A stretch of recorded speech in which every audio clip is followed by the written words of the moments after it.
तो शायद अब बीजेपी के लोगों को भी रास ना आए। क्यों? क्योंकि ऑपरेशन अधर्म कर हमने किया है एक बड़ा खुलासा, कैसे झाबुआ जैसे आदिवासी बाहुल्य इलाके में हिंदुओं का धर्मांतरण किया गया और यह कन्वर्जन एक दो नहीं बल्कि ऐसा हुआ कि पूरा का पूरा गांव हिंदू विहीन हो गया। ऐसा कोई एक गांव नहीं बल्कि हमने ऐसे दो गांव खोजे, एक गांव पूरा का पूरा कन्वर्ट हो चुका है, दूसरे गांव में महज एक परिवार हिंदू बचा है जिस पर भयंकर दबाव है कि वो भी अपना धर्म छोड़ दे। कन्वर्जर गैंग का ऐसा खेल कि झाला डाबड़ गांव जो है लगभग हिंदू विहीन होने की कगार पर है, जबकि झाबुआ प्रशासन यह दावा करता रहा है कि 1960 से अब तक कोई धर्मांतरण नहीं हुआ। मेरे पास झाबुआ के कलेक्टर, तत्कालीन कलेक्टर का यह सूचना के अधिकार अधिनियम के तहत दिया गया जवाब है। यह जवाब मैं आपको टेलीविजन स्क्रीन पर भी दिखाऊंगा, जिसमें वो कह रहे हैं कि 1960 से अब तक झाबुआ में कोई धर्मांतरण नहीं हुआ। आप समझ सकते हैं कि सूचना के अधिकार का किस तरह से मखौल उड़ रहा है, क्योंकि झाबुआ तो क्या पूरे मध्य प्रदेश के रहने वाले लोगों को पता है कि वहां क्या स्थिति है। यह वो पत्र है जिसमें सूचना के अधिकार के तहत जानकारी दी गई है। 2020 का यह पत्र है। उनकी 60 सालों में पिछले कोई यहां पर धर्मांतरण नहीं हुआ है। हमारी तहकीकात बताती है कि पिछले करीब 1.5-2 दशकों में हजारों लोग कन्वर्ट हो चुके हैं। अब न्यूज 24 मध्य प्रदेश छत्तीसगढ़ ने जब यह खुलासा किया है तो फिलहाल जिम्मेदारों ने चुप्पी साध रखी है, लेकिन हम इस खबर की तह तक जाएंगे, आपकी बात उठाएंगे। शुरू करते हैं आज आपकी बात।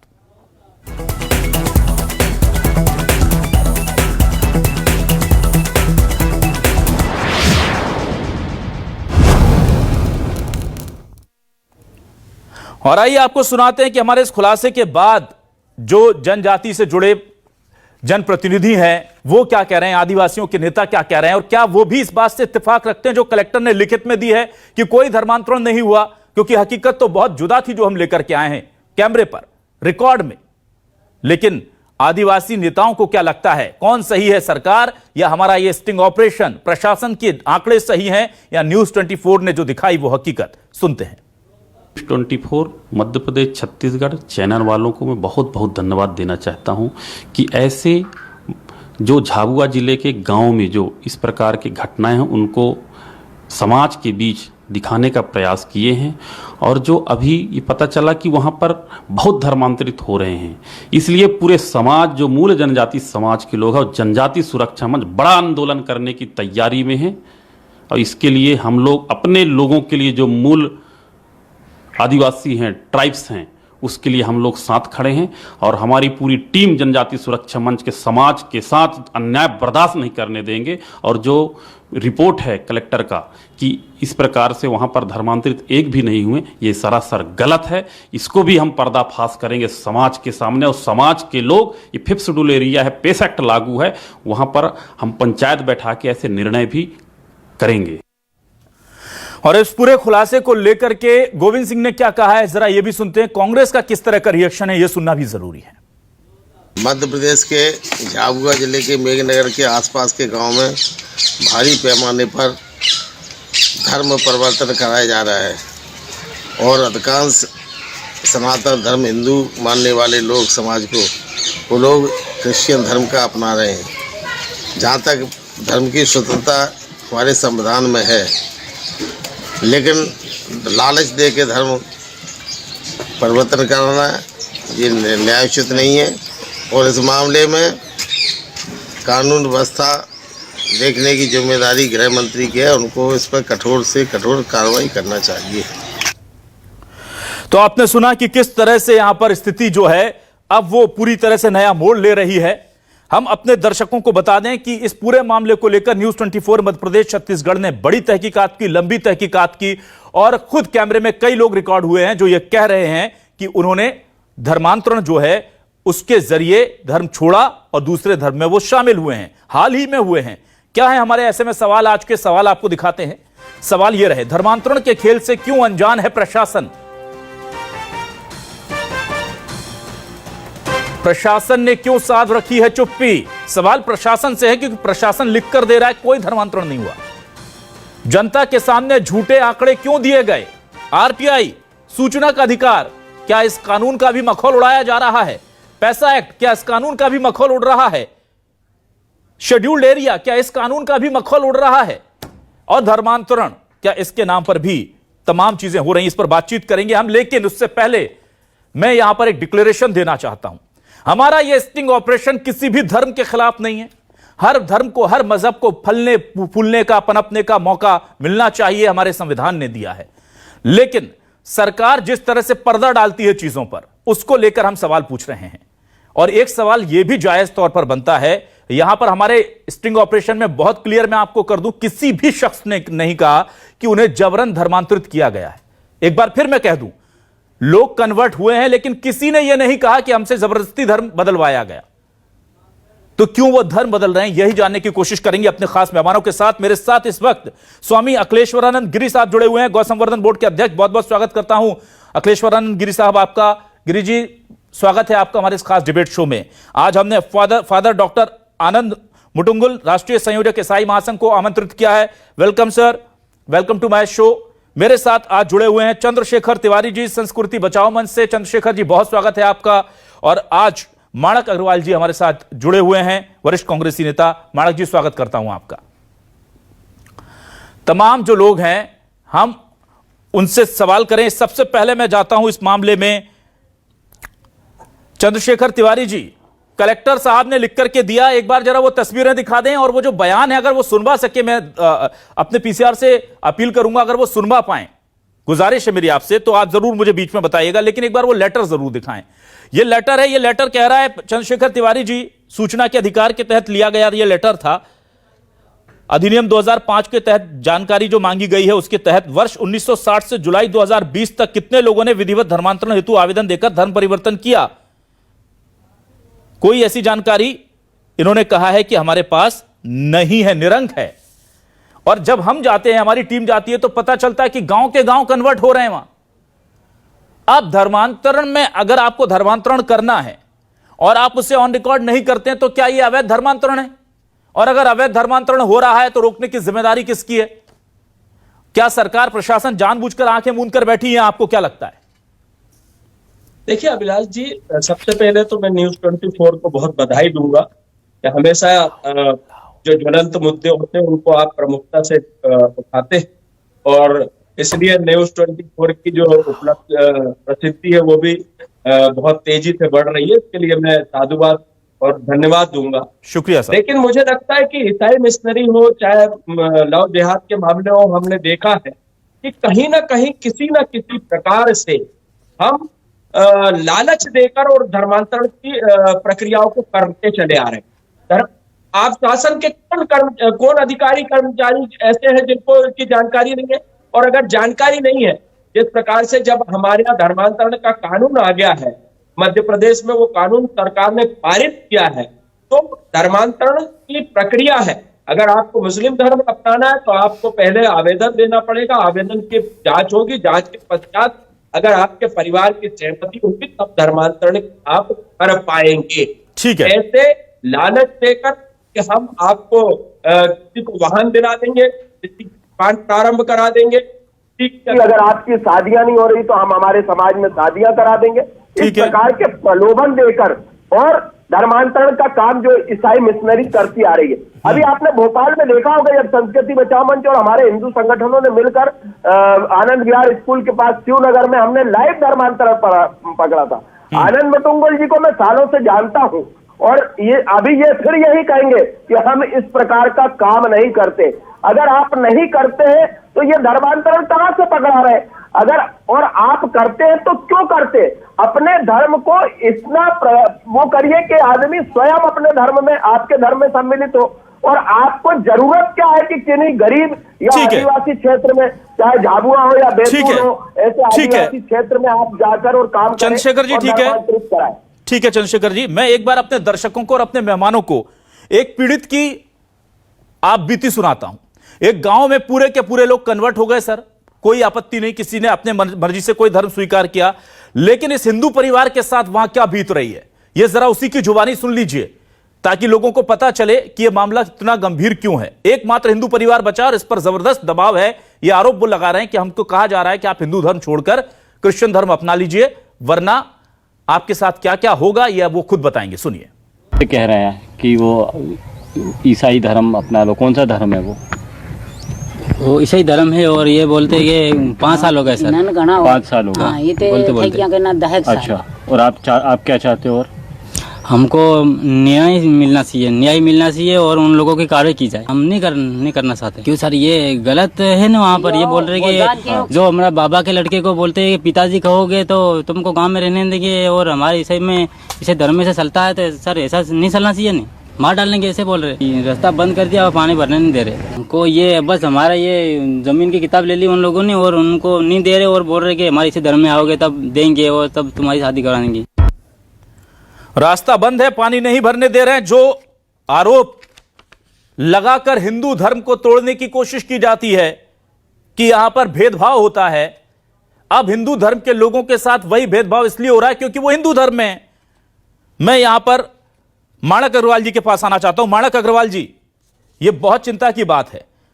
अगर इस तरह से किसी को दबाव दिया जा रहा है धर्म परिवर्तन का, तो इसे रोकने की जिम्मेदारी किसकी? और प्रशासन तो कह रहा है कि कोई धर्म परिवर्तन हो नहीं रहा, क्या कहेंगे आप?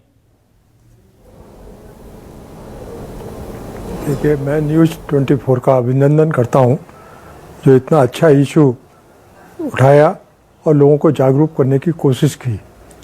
ये सारा का सारा दोष राज्य सरकार का, स्थानीय प्रशासन का है। राज्य सरकार चाहे तो धर्मांतरण हो ही नहीं सकता, क्योंकि राज्य सरकार जो आदिवासी क्षेत्रों के लोगों को सुविधाएं मिलनी चाहिए वो देने में विफल हुई है।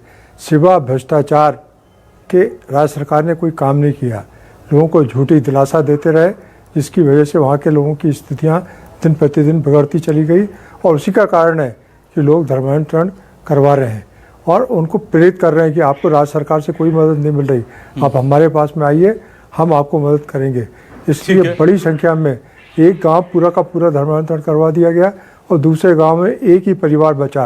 मुझे लगता है कि ये पूरे ज़िले की स्थिति है। वहाँ पर जाकर देखिए, हर ज़िले के अंदर हर जगह यही हो रहा है। ये सरकार निकम्मी सरकार है।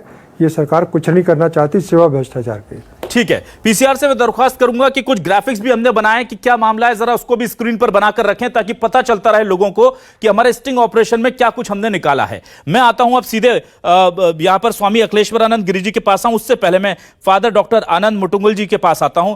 फादर, मुझे यह बताइए सर, धर्म को बढ़ाना आप लोगों की, पंडितों की, संतों की, सबकी जिम्मेदारी है। मौलवियों की अपने अपने धर्म का प्रचार प्रसार करना अच्छी बात है, लेकिन जो शख्स वहां कह रहा है कि मेरे ऊपर दबाव है, मेरा पानी रोक दिया गया, मेरे लिए रास्ता नहीं दिया जाता, मुझे जमीन नहीं दी जा रही है, कहा जा रहा है कि तुम्हारी शादी नहीं होने देंगे, कैसे मानते हैं आप इसको? ये ठीक हो रहा है क्या?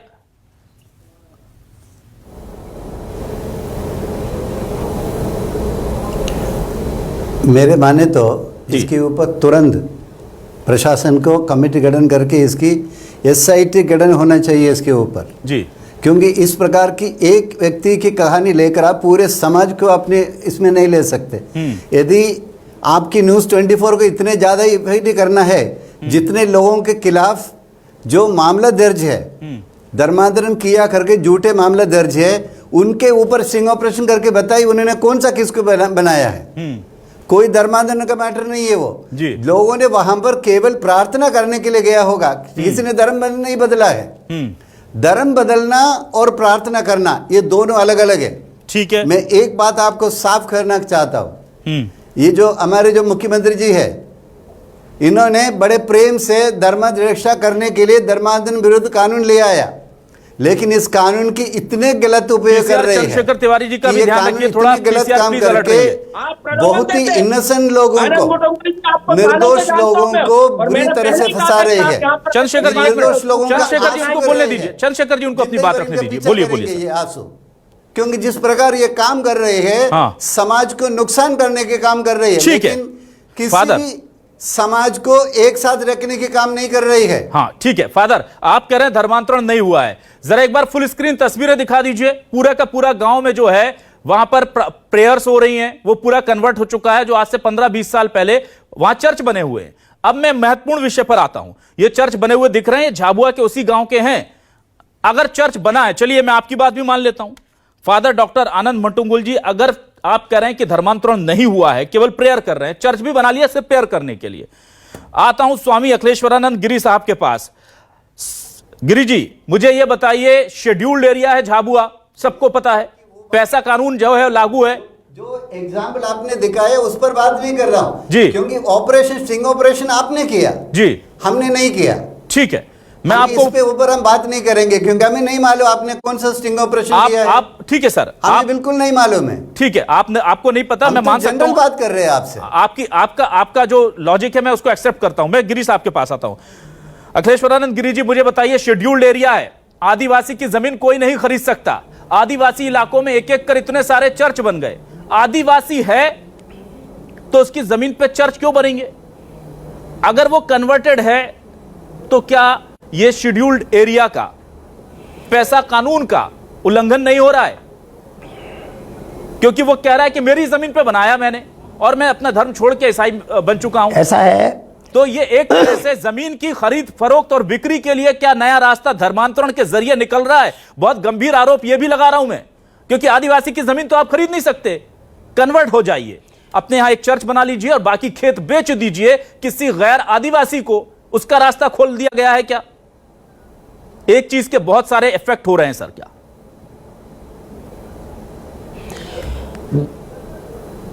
देश स्वतंत्र हो जाने के बाद ईसाई मिशनरियों ने इस देश में अपने पर फैलाने का काम बहुत किया है और विदेशों से जो उनको सहायता मिलती है वो सहायता सेवा के लिए आती है, किंतु उस धन से कन्वर्शन में लगी हुई ईसाई मिशनरियां, मैं 1995 की बात बताता हूं आपको, मंडला जिले में लगभग 10,000 लोग ईसाई बन गए थे।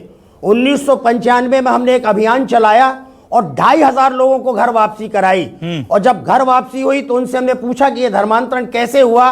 उन्होंने कहा हमारे गांव में पादरी आते हैं, वो कहीं दवाइयां लेके आते हैं, कहीं वो आटा लेके आते हैं, कहीं नमक लेके आते हैं, कभी कपड़े लेकर आते हैं और हमारी गरीबी से वो हमको कहते हैं कि ये सामान आप लीजिए, इसकी आपको आवश्यकता है। इस देश में बड़े पैमाने पर धर्मांतरण हो रहा है, इसकी जानकारी हिंदू संगठनों को है। और जहां तक झाबुआ का आपने प्रश्न उठाया है, मैं तो आज सुनकर के हतप्रभ हूं कि इतने लोग ईसाई धर्मांतरित हो गए और प्रशासन को इसकी जानकारी नहीं है। मानता हूं इन्होंने धर्मांतरण का तरीका बदल दिया है। इन्होंने कहा कि आप केवल चर्च आइए, प्रेयर करिए आकर के और अपने आप को ईसाई मानने लगिए। भोले भाले सीधे सीधे हमारे वनवासी आदिवासी समाज के बंधु वो इतनी गहराई से धर्म को नहीं जानते हैं और इसलिए वो जो आपने अभी जो ऑपरेशन किया है, आप गए हैं वहां पर पता करने के लिए, उन लोगों ने स्वयं स्वीकार किया है कि हम धर्मांतरित हो गए हैं, मतांतरित हो गए हैं। लेकिन नियम यह है, यदि कोई व्यक्ति मतांतरित होना चाहता है, हिंदू से ईसाई बनना चाहता है, हिंदू से मुसलमान बनना चाहता है, मुसलमान से हिंदू बनना चाहता है, ईसाई से हिंदू बनना चाहता है, उसे प्रशासनिक अधिकारियों को सूचना देनी चाहिए। लेकिन एक षड्यंत्र चल रहा है कि आप कोई सूचना देने की आवश्यकता नहीं, आप चर्च में आइए, प्रार्थना करिए, चर्च से पूरा लाभ आप लीजिए और अपने आप को आप ईसाई कहना शुरू कर दीजिए। लेकिन गिरी जी, प्रशासन की जिम्मेदारी है। भूल जाइए राम को, भूल जाइए कृष्ण को, भूल जाइए हनुमान को, भूल जाइए दुर्गा देवी को। ये षड्यंत्र पूर्वक हो रहा है, इस षड्यंत्र का पर्दाफाश अवश्य होना चाहिए। मैं आपको धन्यवाद देता हूं कि आपकी टीम ने ये पर्दाफाश किया है। कितनी भी सफाई देते रहे कि हमने कोई धर्मांतरण नहीं किया है, लेकिन धर्मांतरण के ये तौर तरीके आपने बदले हैं, ये ऑथेंटिक जानकारी हमारे पास है। लेकिन जो कुछ भी हुआ है वहां पर वो गलत हुआ है और मैं जिला प्रशासन से भी कहूंगा और शासन में, चूंकि मैं भी शासन का एक पक्ष हूं, इसलिए कहना चाहूंगा कि हमारे यहां मध्य प्रदेश में धर्मांतरण रोकने का जो कानून है, उस कानून के तहत विधिवत जांच होनी चाहिए और जिन लोगों ने ये अपराध किया है, ऐसे अपराधियों को कटघरे में खड़ा करके उन्हें कठोर से कठोर दंड देना चाहिए, सजा मिलनी चाहिए। चलिए एक और बड़ी तस्वीर दिखा देता हूं जो कहते हैं कि मध्य प्रदेश में धर्मांतरण नहीं हो रहा। ज्यादा दिन पुरानी दिखाऊंगा तो आपको याददाश्त पर जोर डालना पड़ेगा। 2-4 दिन पुरानी तस्वीर जरा मैं दिखाता हूं। बागेश्वर धाम महाराज की तस्वीर, जहां पर 121 कन्याओं का विवाह, 125 कन्याओं, गरीब कन्याओं का विवाह हुआ। जरा पीसीआर वो तस्वीरें जरा दिखाइए। बागेश्वर धाम में जो जहां पर घर वापसी हुई है, वहां पर कहा जा रहा है कि 250 महिलाओं सहित कई लोगों ने हिंदू धर्म में वापसी की। फुल स्क्रीन दिखाइए जरा, ये देखिए ये तस्वीरें। ये तमाम लोग आए आदिवासी इलाकों से और बागेश्वर धाम में आकर के बसों में भर के आए थे। और ये तस्वीरें सिर्फ नीचे से जरा इसे फ्री कर दें ताकि नीचे से भी चीजें जो लिखी हुई है वो दिख जाएं। तो ये लोग आकर के हिंदू धर्म में वापसी कर लेते हैं। अगर हम प्रशासन से पूछेंगे तो साफ कह देगा कि ना, कोई धर्म परिवर्तन ही नहीं हुआ, तो घर वापसी का सवाल ही नहीं। 250 से ज्यादा लोगों ने हिंदू धर्म अपनाया, सारे तमाम मीडिया के पास है, ऑन रिकॉर्ड है, प्रशासन को जानकारी है। किसी ने इनसे नहीं पूछा कि आपने क्या ऑन रिकॉर्ड धर्म परिवर्तन किया था जो हिंदू धर्म में वापस आ रहे हैं। यह खेल चल रहा है। सरकार ने क्या किया कि बोला कि आपने धर्म परिवर्तन किया है तो हमारे पास आके एक फॉर्म भरिए, हमसे इजाजत लीजिए, अगर नहीं आए तो हम नहीं मानेंगे धर्म परिवर्तन किया, आप कर लीजिए, आप पूरे गांव को परिवर्तित कर दीजिए, पूरे शहर को कर लीजिए, हमारे रिकॉर्ड में तो पाक साफ है। तो मैं आता हूं वापस माणक जी आपके पास। क्या यह लग रहा है आपको कि यह केवल और केवल दिखावे का खेल कर रहा है प्रशासन? क्योंकि बीजेपी सरकार है, प्रशासन को सूट नहीं करेगा इन चीजों को एक्सेप्ट करना, इसलिए उन्होंने भी एक लूप होल निकाल लिया है कि धर्म परिवर्तन हो रहा है लेकिन हमने पेपर तो साइन नहीं किया तो हम नहीं मानेंगे। देखिए, सरकार के दबाव में ये सारा काम चल रहा है। यदि वाकई में सरकार काम करना चाहती है, घोषणाएं रोक दे सरकार और ज़मीन पर काम करना शुरू कर दे तो ये सब चीज़ें अपने आप बंद हो जाए। और अधिकारी, जिन अधिकारियों ने गलत जानकारी दी है, इन अधिकारियों के खिलाफ सरकार को कार्रवाई करनी चाहिए। सरकार चूंकि इसमें सीधे सीधे दोषी है, इसमें SIT का गठन होना चाहिए और SIT का गठन करने के बाद में जो भी दोषी अधिकारी हैं उनके खिलाफ सख्त कार्रवाई होनी चाहिए। चंद्रशेखर तिवारी जी, मैं आपके पास आता हूं। चंद्रशेखर तिवारी जी, झाबुआ, अलीराजपुर, पूरे आदिवासी इलाके जो हैं वहां पर कन्वर्जन जो है वो तेजी से हो रहा है, लेकिन क्या उसके पीछे सिर्फ ईसाई मिशनरी जिम्मेदार हैं? क्या सरकार जिम्मेदार, प्रशासन जिम्मेदार नहीं है? जिनके ऊपर जिम्मेदारी थी कि उन्हें रोटी, कपड़ा, मकान, दवाएं, शिक्षा दी जाए, आप नहीं देंगे तो धर्म, जब भूखा आदमी धर्म नहीं देखता ना, भूखा आदमी है तो उससे तो जो रोटी देगा वो उस तरफ जाएगा, जो उसके बच्चे को दवा और शिक्षा देगा वो उस तरफ जाएगा। तो ऐसे में अगर इस कदर धर्मांतरण हो रहा है चंद्रशेखर तिवारी जी, तो क्या ये सिर्फ और सिर्फ उन लोगों का जुर्म है जो बोल रहे हैं कि आप हमारे पास आइए, हम आपकी जरूरतें पूरी करेंगे, या इसमें कहीं ना कहीं वो लोग भी जिम्मेदार हैं प्रशासन के जिनके पास करोड़ों रुपए हैं लेकिन वो जमीन तक नहीं पहुंचते? देखिए, मैं आपकी बात से पूर्णतः सहमत हूं, लेकिन हमारे जो संगठन के और भी आयाम है, वनवासी कल्याण परिषद है, ये सब आदिवासी क्षेत्रों में काम कर रहे हैं और आदिवासी क्षेत्रों में ये सारी व्यवस्थाएं की जाती हैं। हम पढ़ाई से लेकर सारी व्यवस्थाओं की जिम्मेदारी हमारे संगठन वनवासी क्षेत्र में काम करते हैं उनकी होती है। हमारे हिंदू संगठन पूर्ण रूप से ये कार्य कर रहे हैं, लेकिन मिशनरी के लोग, हम प्रार्थना से किसी को कोई परहेज नहीं है। आपकी मर्जी है, अविनाश जी की मर्जी है, वो भगवान शिव को मान रहे हैं, दुर्गा को मान रहे हैं कि ईसा मसीह को मान रहे हैं, ये आपकी मर्जी है। लेकिन अगर कोई ये कहे कि दुर्गा का फोटो जो है वो नाली में फेंक दीजिए और ईसा मसीह का ही फोटो लगाइए, यही आपकी सारी बीमारी दूर करेंगे या आपका पेट नहीं भरेंगे, तो ये इस प्रकार से धर्मांतरण करना और धर्म को, हमारे धर्म को निकृष्ट साबित करना, ये कतई हम लोग बर्दाश्त नहीं करेंगे। आनंद मुटुंगल जी को ये मानना पड़ेगा कि इस प्रकार के प्रलोभन देकर और आप काम कर रहे हैं। हम पहले से, हम अभी आपने अभिलाष जी, तो आपने बागेश्वर धाम की तस्वीर दिखाई, अगर आप 1 महीने पुरानी दिखाएं तो भोपाल की तस्वीर जो हमने लाइव पकड़ी थी, आप स्वयं दिखाते हैं, आपने चैनल में तो प्रमुखता से उठाया था, और वहां पर पादरी आज भी वो लोग जेल में है क्योंकि धर्मांतरण वाला पीटर, क्योंकि महाराष्ट्र था, पूरा परिवार जो है वो जेल में है और एक घर में जो है धर्मांतरण कराया जाता। हमारे कार्यकर्ता ने स्वयं जाकर 3 प्रेयर अटेंड करी और हमने भंडा फोड़ दिया, उसका लाइव पकड़ा। तो आप कैसे कह सकते हैं कि धर्मांतरण ये लोग नहीं करा रहे? रही बात इनकी व्यवस्थाओं की, इसमें जो है गैर जिम्मेदाराना जो है वो शासन में बैठे अधिकारियों का है, उन अधिकारियों तक मूलभूत सुविधाएं इन परिवार तक पहुंचानी चाहिए। आज का राशन पानी से लेकर जमीनों की व्यवस्था, अब जो आदिवासियों की जमीन है उस जमीन पर आप चर्च का निर्माण करा देंगे, एक धार्मिक स्थल का निर्माण हो जाएगा और फिर कल अगर उसको अतिक्रमण में गिरा जाएगा, एक तो आदिवासी की जो जमीन है वो खेती करता था उसका आपने धर्म स्थल बना दिया, तो जमीन चली गई।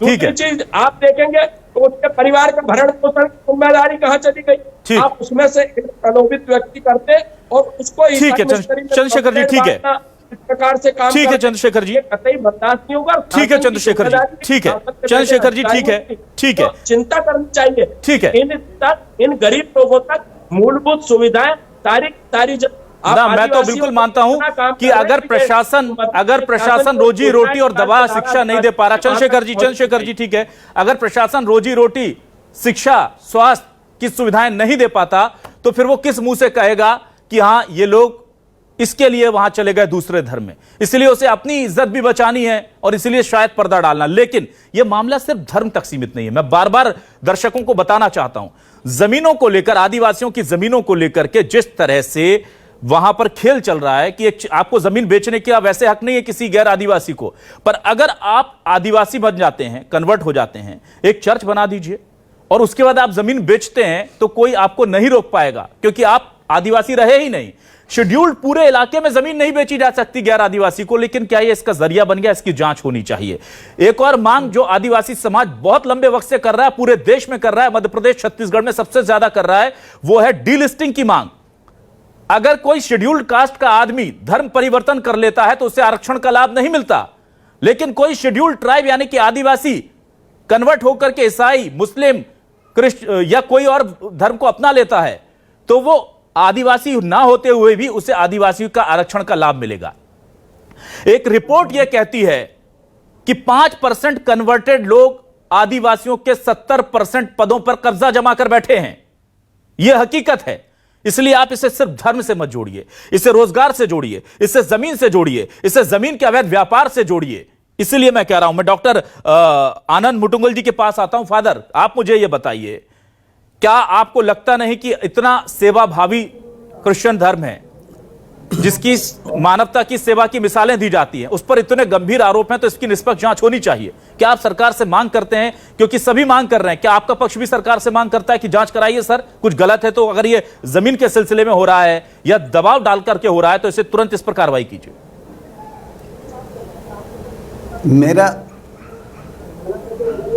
मेरा पहला यह है कि मैं कई चीज़ों में मेरे पुराने परिचित चंद्रजीत से मैं सहमत नहीं रहता हूँ, लेकिन इस बात पर मैं बिल्कुल सहमत हूँ इनकी बात का कि जांच होना चाहिए। क्योंकि दूसरे धर्म के लोगों के बारे में, देव देवता के बारे में किसी प्रकार की अनर्गल शब्द कहना, उनको नीचे दिखाने काम करना, उसके खिलाफ कार्रवाई होना चाहिए, बिल्कुल नहीं छोड़ना। क्योंकि किसी व्यक्ति धार्मिक होने का मतलब ये कि उसको सभी धर्म को सम्मान करना। जिस व्यक्ति सम्मान नहीं करते हैं उसके खिलाफ कार्रवाई होना चाहिए, ये पुलिस को सुनिश्चित करना चाहिए। मैं इस बात पर शंकर शहर से बिल्कुल सहमत हूँ। इस बात मुझे बहुत खुशी हुई। रही बात धर्मांतरण की और जो डीलिस्टिंग की, मेरे सम्मानीय ये जो एंकरिंग कर रहे हैं प्रोग्राम, इनको कॉन्स्टिट्यूशन का कोई जानकारी नहीं है। पहले आप कॉन्स्टिट्यूशन पढ़िए। कॉन्स्टिट्यूशन में ये लिखा है कि एसटी के व्यक्ति जब किसी भी धर्म में कहीं भी जाएंगे, उस व्यक्ति की धर्म के अनुसार उसकी रिजर्वेशन नहीं है। उसका रिजर्वेशन उसकी संस्कृति के ऊपर है। कोई व्यक्ति किसी भी धर्म में जाने पर भी उसका संस्कृति उसको बचा के रखना है। इतनी जानकारी मेरा सामान्य डॉक्टर आनंद मुटुंगल जी, मैं आपको इसकी जानकारी और दुरुस्त कर देता हूं। मेरे पास 1 मिनट, जाति के आधार पर दिए गए आरक्षण को लेकर सुप्रीम कोर्ट से जो फैसला है वो बता दूं। 70 साल पुराना, करीब 50 साल पहले 1970 में एक प्रस्ताव आकर के संसद में अटका पड़ा है। नहीं, और इसी मध्य प्रदेश की धरती पर आज से 15 दिन पहले एक बड़ा आंदोलन हुआ डीलिस्टिंग को लेकर के। स्पष्ट रूप से एंकरिंग करना। ना, बिल्कुल स्पष्ट रूप से एंकरिंग कर रहा हूं। इसी मध्य प्रदेश से मांग उठ रही है, छत्तीसगढ़ से मांग उठ रही है डीलिस्टिंग के लिए। कहा जा रहा है कि डीलिस्टिंग होनी चाहिए। राजनीति क्यों कर रहे हैं आप? राजनीति ना, 1 मिनट सर, आपको मैं एक बार फिर यकीन दिला देता हूँ। आप संसद में पड़े हुए उस प्रस्ताव को देख लीजिए जिस पर सरकार अभी तक विचार कर रही है। तो आप टीवी स्क्रीन वालों को राजनीति बता देंगे। ना, ठीक है, चंद्रशेखर जी, तथ्य पर वो बात कर रहे हैं। चंद्रशेखर जी वो तथ्य पर बात कर रहे हैं, ठीक है। मैं नहीं, डॉक्टर आनंद जी, संविधान पढ़ने वाला आपने जो तथ्य दिए मैं उसको संविधान पढ़िए और अलग-अलग जजमेंट है सुप्रीम कोर्ट ना, एक मिनट आनंद जी, आपने बोल लिया, आपने तथ्य रखे। आनंद जी आप बोलने दीजिए ना, आपने तथ्य रखे, मैं काउंटर कर लूं। आनंद जी, आपने संविधान का तथ्य रखा। इस संविधान में कितने बार संशोधन हो चुका आपको पता है? तो मेरा कहने, आपको पता है कितनी बार संशोधन हुआ है? और उसी संशोधन की मांग को लेकर 1970 से एक संसद के अंदर एक मामला अटका हुआ है जिसमें डीलिस्टिंग की बात कही गई है। संशोधन को भी आप कैसे कह सकते हैं कि संविधान में जो चीज लिख दी वो सही है? 50 बार, 50 नहीं, सैकड़ों बार इस संविधान में संशोधन हुआ है जरूरत के हिसाब से, समाज की, जनता की मांग के हिसाब से। और ये मांग मध्य प्रदेश की धरती पर हो रही है। आपको अगर यकीन नहीं, 10 से 15 दिन पुरानी क्लिपिंग आपको भिजवा देता हूं कि मध्य प्रदेश और छत्तीसगढ़ में डीलिस्टिंग को लेकर कितना बड़ा आंदोलन हुआ है। डीलिस्टिंग को लेकर इसी मध्य प्रदेश में आंदोलन हुआ है। आपको संविधान की जानकारी तो है जो पहले लिखा गया था, पर भोपाल में जो मांग चल रही है आदिवासी की वो नहीं है। दिस इज नॉट संविधान के बताइए, आप फैक्ट आप सुनने की रेडी है। आप फैक्ट को अधूरा मत दिखाइए। मैं कह रहा हूं कि आप सही कह रहे हैं। को बताइए मैं आपको मैंने तो कहा कि ये व्यवस्था दी गई है कि शेड्यूल ट्राइब का आदमी अगर कन्वर्ट हो जाएगा तो भी उसका अधिकार बना रहेगा। ये मैंने कहा, मैंने कब गलत कहा? तो ये संविधान के तहत ही व्यवस्था है ना। राजनीति चला रही है आनंद जी, आप समझ ही नहीं रहे। मैंने कहा कि शेड्यूल ट्राइब के आदमी के लिए व्यवस्था है, तो ये संविधान के तहत ही तो व्यवस्था है। उसी को बदलने की तो मांग हो रही है ना। आप इस डिबेट को अलग ले जा रहे हैं और ये मांग उठ रही है 1970 से मामला अटका हुआ है। समय मुझे इजाजत नहीं दे रहा है।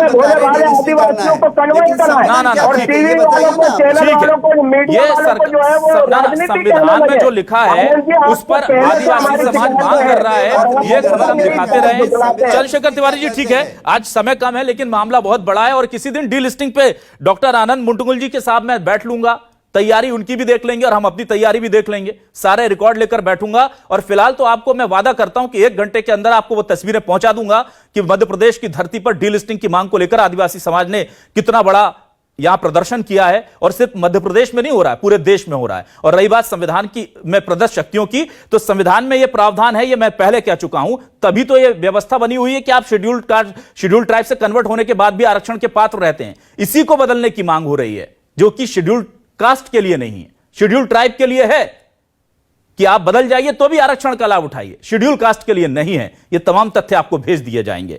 बहुत बहुत शुक्रिया स्वामी अखिलेश्वरानंद गिरी जी, माणक अग्रवाल जी, फादर डॉक्टर आनंद मुटुंगल जी और चंद्रशेखर तिवारी जी हमारे साथ जुड़ने के लिए। एक बार फिर मैं बता दूं, किसी भी धर्म का अपमान हमारा कतई उद्देश्य नहीं है, लेकिन धर्म के नाम पर जो खिलवाड़ चल रहा है संस्कृति से, जो खिलवाड़ चल रहा है आदिवासी परंपराओं से, उनकी जमीन से जो बंदरबाट हो रही है, कहीं ये मामला उनसे तो नहीं जुड़ा, इसकी जांच जरूरी है। अच्छी बात यह है, मुझे खुशी है कि खुद फादर डॉक्टर आनंद मुटुंगल जी, माणक अग्रवाल जी, अखिलेश्वरानंद गिरी जी और चंद्रशेखर तिवारी जी सभी एक सुर से कह रहे हैं कि इस मामले की जांच होनी चाहिए।